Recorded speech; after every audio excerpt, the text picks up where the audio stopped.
오후 예배를 드리시는 우리 성도님들 마음에 이 주님을 향한 이 뜨거운 사랑이 넘쳐나시기를 주님의 이름으로 축복합니다.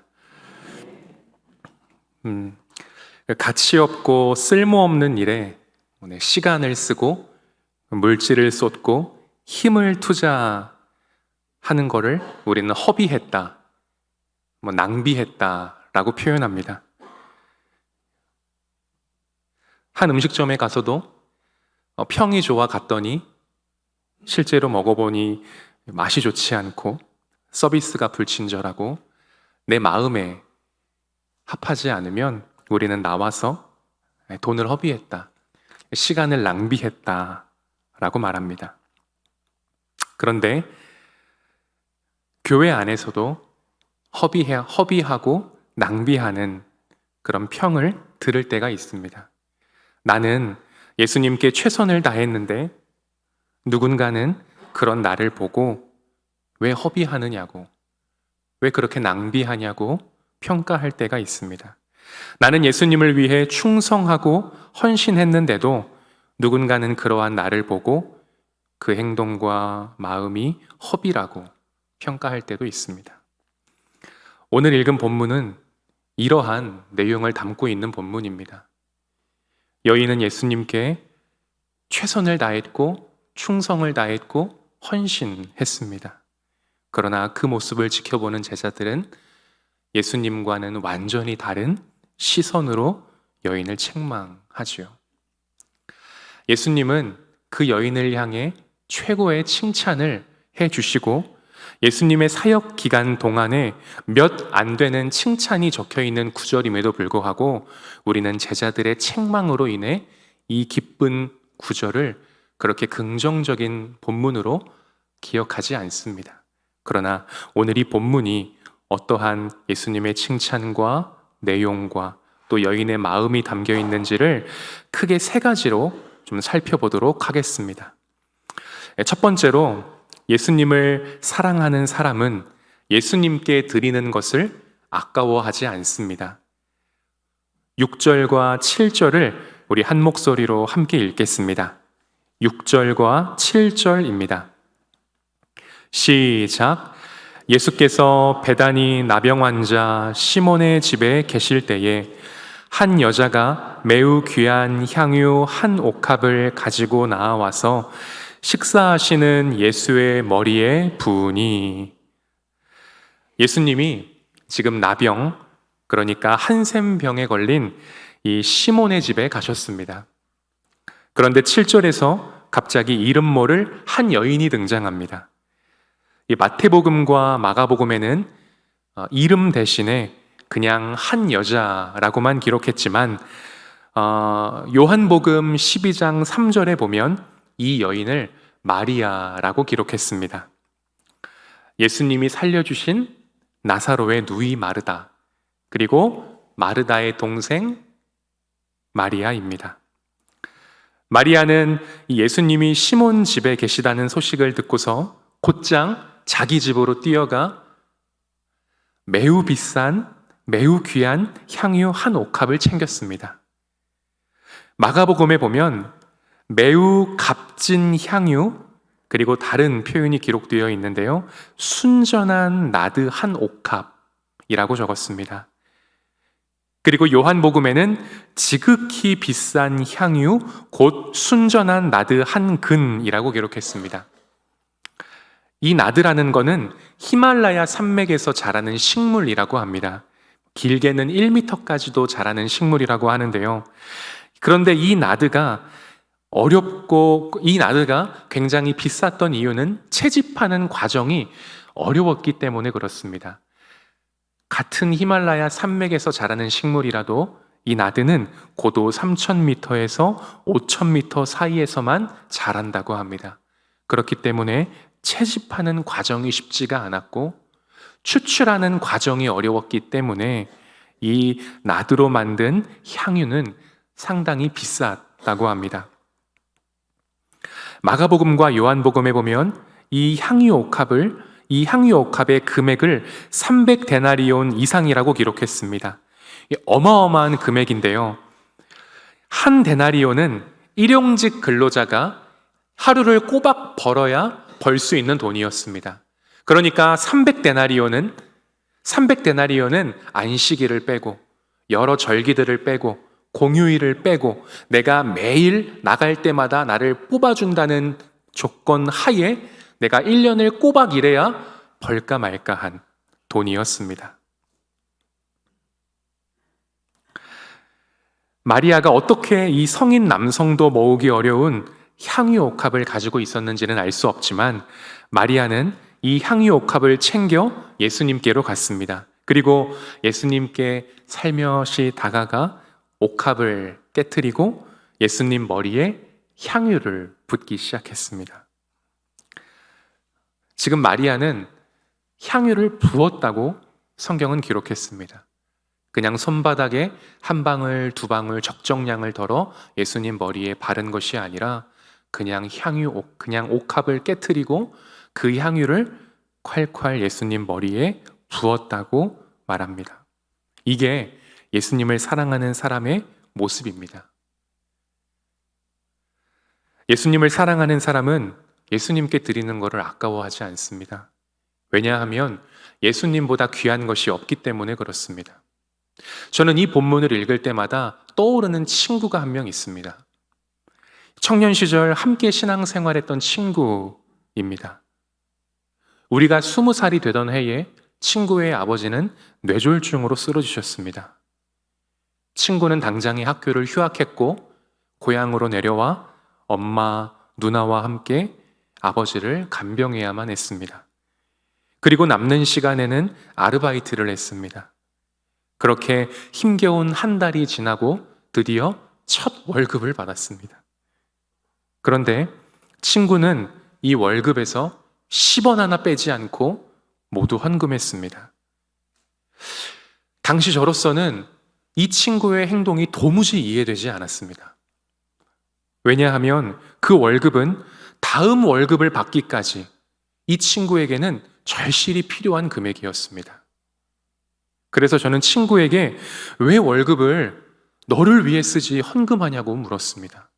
왜 그렇게 월급을 그렇게 흥청망청 그렇게 한순간에 날려버리냐고 이러한 뉘앙스로 친구에게 정말 이해가 되지 않아 물었습니다. 그러자 친구는 아주 단순하고 명료하게 답했습니다. 주님께 드리고 싶었어. 주님께 드리고 싶었다는 것입니다. 그리고 뒤에 덧붙여 엄마도 허락했어. 저는 이 친구의 행동이 어리석다고 생각했습니다. 이 친구의 믿음이 무모하다고 생각했습니다. 이 친구 마음에 주님을 향한 사랑이 지나치다고 생각했습니다. 그런데 지금 생각해보면 친구의 행동은 누구보다 성숙했고 친구의 믿음은 상황에 압도당하지 않고 오히려 상황을 압도하는 믿음이었고 친구 마음에 주님을 향한 사랑은 마리아가 드린 것처럼 마음을 다한 사랑, 마음을 다한 허비였던 것입니다. 친구는 주님께 지금 첫 월급을 드린 게 아닙니다. 자신이 가진 전부를 드린 것입니다. 오늘 우리가 읽은 본문도 마리아는 단순히 향유옥합을 주님께 드린 게 아닙니다. 자신이 가진 전부를 드린 것입니다. 성도님들은 예수님을 얼마만큼 사랑하십니까? 주님께 무엇을 드려도 아깝지 않은 마음이 있으십니까? 혹 주님을 사랑한다고 하지만 물질을 드리는 게 아깝고 시간을 드리는 게 아깝고 그래서 말씀 읽고 기도하는 시간이 아깝다고 여겨지지는 않으십니까? 그래서 언제부턴가 나도 모르게 형식적으로 헌금하고 형식적으로 예배하고 계시지는 않으십니까? 그렇다면 잠시 멈추어야 합니다. 잠시 멈추고 내 마음과 신앙을 점검해야 합니다. 주님께 나아가야 합니다. 예수님을 사랑하는 사람은 예수님께 드리는 걸 아까워하지 않습니다. 이 말은 계산하지 않는다는 것입니다. 왜냐하면 예수님이 베풀어 주신 은혜를 생각하면 내가 주님께 드리는 것은 아무것도 아니기 때문에 그렇습니다. 성도님들 마음에 주님을 뜨겁게 사랑하는 마음이 넘쳐나시기를 다시 한번 주님의 이름으로 축복합니다. 두 번째로 예수님께 드리는 건 결코 허비가 아닙니다. 8절과 9절을 함께 읽겠습니다. 시작. 제자들이 보고 분개하여 이르되 무슨 의도로 이것을 허비하느냐? 이것을 비싼 값에 팔아 가난한 자들에게 줄 수 있었겠도다 하거늘. 마태복음에는 제자들이 마리아를 책망했다고 기록했습니다. 하지만 요한복음 12장 4절에 보면 제자 중 하나로서, 제자들이 아니라 제자 중 하나로서 예수를 잡아줄 가룟 유다가 말하되 라고 기록했습니다. 그러니까 마리아가 예수님 머리에 향유를 붓는 모습을 보고 가룟 유다를 시작으로, 가룟 유다의 주도로 제자들 중 몇 사람이 여인을 향해 분개한 것입니다. 책망한 것입니다. 그 선봉자가 누구입니까? 가룟 유다입니다. 그리고 가룟 유다가 마리아에게 책망할 때 뱉은 첫 마디가 뭐예요? 무슨 의도로? 무슨 의도로입니다. 이 말에는 두 가지의 의미가 있습니다. 하나는 무슨 목적으로라는 의미입니다. 그리고 또 하나는 왜라는 의미입니다. 지금 가룟 유다는 마리아에게 무슨 목적으로 예수님 머리에 향유를 붓냐? 왜 그 비싼 향유를 예수님께 허비하냐? 라며 따져 묻고 있는 것입니다. 강하게 책망하고 있는 것입니다. 예수님이 보는 앞에서 말입니다. 이 모습을 본 예수님 마음이 어떠셨을까요? 많이 아프지 않으셨을까요? 쓸쓸하고 외롭지 않으셨을까요? 속상하고 답답하지 않으셨을까요? 잠시 후면 나를 위해, 제자들을 위해, 그리고 온 인류를 위해 십자가를 지셔야 하는데 제자 가운데 그 누구도 예수님에게 힘이 되어주는 사람이 없습니다. 제자 가운데 그 누구도 예수님 마음에 관심이 있는 사람이 없습니다. 예수님은 십자가를 지실 때 하나님, 제가 무슨 의도로 십자가를 져야 합니까? 제가 무슨 목적으로 저들을 위해 죽어야 합니까?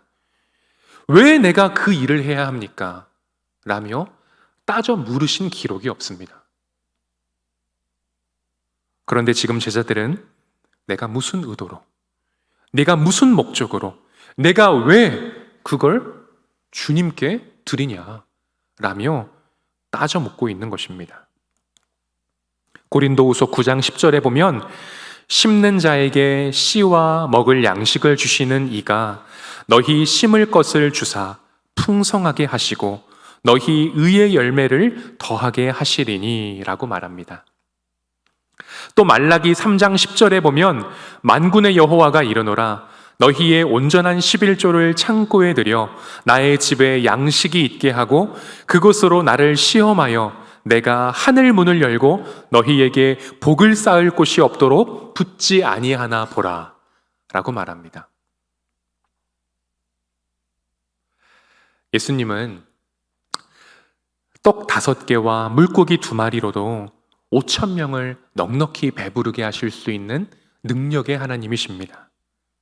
예수님은 우리가 조그마한 것을 드려도 풍성하게 갚아주시는 분이십니다. 세상 논리를 가지고 예수님을 향한 마음을 계산하거나 제한해서는 안 됩니다. 예수님은 십자가 앞에서 누가 이득이고 누가 손해인지를 계산하지 않으셨습니다. 예수님은 어제나 오늘이나 변함없이 다함없이 우리를 사랑해 주셨습니다. 그러므로 예수님께 드리는 것은 결코 허비가 아닙니다. 주님이 내 삶에 찾아와 주신 것을 생각하면, 주님이 나와 동행해 주시는 걸 생각하면, 주님이 내 기도를 들어주시고 시시때때로 나를 긍휼히 여겨주시는 걸 생각하면 내 지난 삶에 찾아와 말도 안 되는 과정으로 내 삶을 그분만의 방식으로 풀어가시는 것을 찬찬히 살펴보면 내가 지금 주님께 드리는 것은 결코 아무것도 아닙니다. 그러니 세상 논리로 주님을 향한 마음을 계산하거나 제한하지 않아야 합니다. 예수님께 드리는 건 결코 허비가 없습니다. 마리아처럼 주님께 아낌없이 드리고 마음을 다해 허비하시는 성도님들 되시기를 주님 이름으로 축복합니다. 마지막으로 예수님은 예수님께 마음을 다해 허비하는 사람을 높여주십니다. 우리 마지막으로 13절을 함께 읽겠습니다. 시작. 내가 진실로 너희에게 이르노니 온 천하에 어디서든지 이 복음이 전파되는 곳에서는 이 여자가 행한 일도 말하여 그를 기억하리라 하시니라. 아멘. 예수님은 십자가를 앞두고 마리아가 예수님께 마음을 다해 허비하는 것을 보고 정말 기쁘셨습니다. 그 여인의 행동을 마음으로 흡족히 받으셨습니다. 그래서 제자들에게 복음이 전파되는 곳마다, 내가 전해지는 곳마다 오늘 마리아가 행한 일도 같이 기록해서 전파하고 기억하게 하라고 당부했습니다. 이 말을 들은 마리아의 마음은 어떠했을까요? 말로 표현할 수 없을 정도로 기뻤을 것입니다. 지금 예수님은 많은 제자들 앞에서, 많은 사람들 앞에서 한 여인, 이 마리아를 지극히 높여주고 계십니다.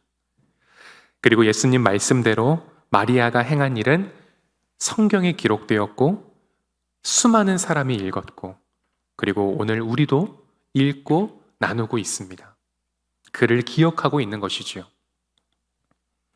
우리에게도 이러한 복이 임하기를 소원합니다. 가룟 유다는 예수님의 제자였지만 그의 마지막은 비참한 죽음이었습니다. 그의 결말이 더욱 비참했던 이유는 예수님의 평가 때문입니다. 예수님은 가룟 유다를 가리켜 차라리 태어나지 않았다면 더 좋았겠다고 말씀하셨습니다. 이것만큼 비극적이고 이것처럼 살아있지만 죽은 인생이 어디 있습니까? 우리도 마리아처럼 예수님을 위해 마음을 다해 허비하는 삶이 되었으면 좋겠습니다. 그래서 복음이 전파되는 곳마다, 예수님이 전해지는 곳마다 어느 성도님이 행한 일도, 어느 집사님, 권사님, 장로님이 행한 일도 같이 전파되어지는, 같이 전파하기를 우리 주님이 원하시는 그러한 삶이 되시기를 주님의 이름으로 축복합니다. 예수님을 사랑하는 사람은 예수님께 드리는 걸 아까워하지 않습니다. 왜냐하면 예수님께 드리는 건 결코 허비가 아니기 때문입니다. 그리고 예수님은 예수님께 마음을 다해 허비하는 사람을 높여주십니다.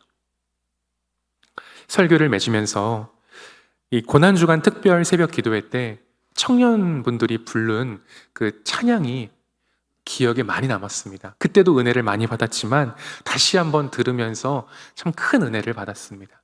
영상이 8분이라 제가 가사로만 준비해 왔지만 한번 돌아가셔서 꼭 들어보시기 바랍니다. 제목이 내 삶을 깨트립니다입니다. 가사를 한번 들어보십시오. 날 위해 십자가에서 깨트리신 사랑, 오늘도 그 사랑 안에 나 거합니다.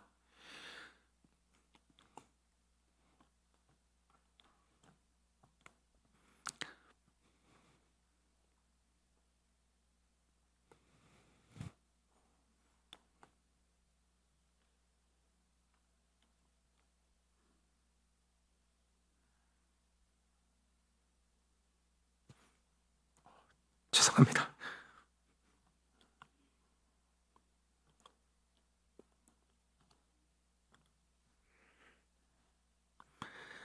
주님의 생명 내 안에 있고 주님의 사랑 날 강건하니 나 오늘도 주께 내 삶을 깨트립니다.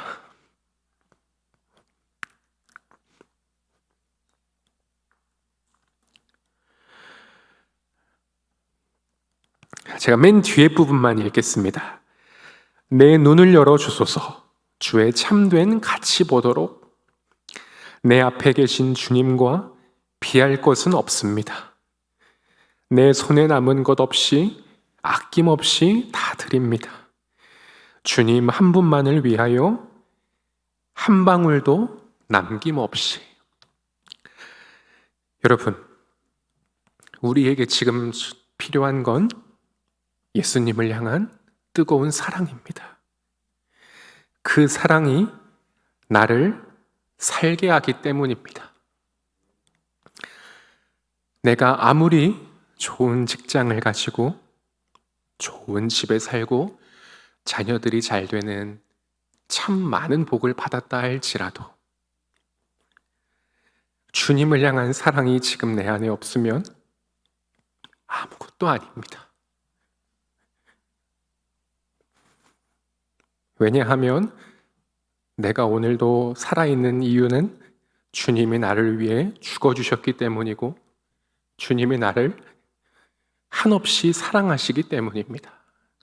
그렇기에 예수님을 사랑하는 사람은 예수님께 아까워하지 않습니다. 그렇기에 예수님께 드리는 건 결코 허비가 아닙니다. 그렇기에 예수님은 우리가 마음을 다해 허비하면 한없이 기뻐하시고 예수님이 가는 모든 곳마다 우리가 기억되어지기를 축복해 주십니다. 새로운 한 주도 새로운 5월도 이러한 하나님의 은혜와 사랑을 마음껏 다함없이 누리시고 무엇보다 주님을 향한 사랑이 내 안에 뜨겁게 넘쳐나시기를 주님의 이름으로 축복합니다. 기도하겠습니다. 하나님, 오늘도 하나님의 은혜로 이 자리에 모여 예배드립니다. 우리의 지난 일거수일투족의 삶을 돌아보면 얼마나 은밀한 죄로 얼룩져 있고 얼마나 은밀한 죄로 더러워져 있는지 모릅니다. 하나님, 우리의 삶을 주님께 깨트리길 원합니다. 주님, 비싼 향유옥합을 드리는 것, 내 첫 월급을 드리는 것만이 아니라 나를 드리길 원합니다. 주님, 나를 받아주십시오. 그리고 내 삶이 주님 앞에 향기로운 옥합이 되도록 주님 다스려 주옵소서. 새로운 5월, 주님, 지난 한 달에 비해 더 주님 사랑하기 원합니다. 나로 하여금 우리 주님 외로운 마음이 조금도 없도록 주님 마음에 행복 드리기를 원합니다. 주님, 우리 안에, 우리 동인교회 온 성도님들 안에 주님을 향한 사랑이 깊어지고 넓어지고 뜨거워지고 그래서 넘쳐 흐를 수 있도록 도와주시옵소서. 예수 그리스도 이름으로 기도합니다. 아멘.